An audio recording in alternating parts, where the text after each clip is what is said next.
Les associacions de familiars d'alumnes de les 9 escoles de primària de la Vall d'Altenes han iniciat una recollida de signatures per salvar el projecte d'inclusió musical CREA. La iniciativa es coordina a través de la plataforma Change.org i aquest matí ja havia aconseguit gairebé 650 firmes.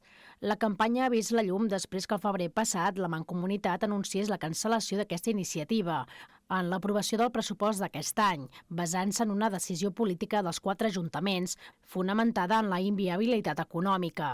Per les AFAs de la Vall d'Altenes, cancel·lar el CREA és silenciar una part essencial de l'educació.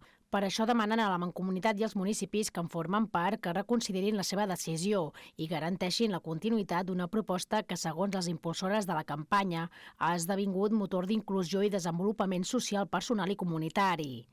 El projecte CREA es va iniciar el curs 2021-2022 com una eina educativa pionera que durant 4 anys ha portat la pràctica instrumental a les escoles públiques de la Vall d'Altenes. Cada curs, més de 1.200 alumnes dels cicles inicial i mitjà de primària han pogut aprendre música dins l'horari lectiu amb instruments a l'abast de tothom. Tot plegat de la mà de professorat de l'Escola de Música de la Vall d'Altenes.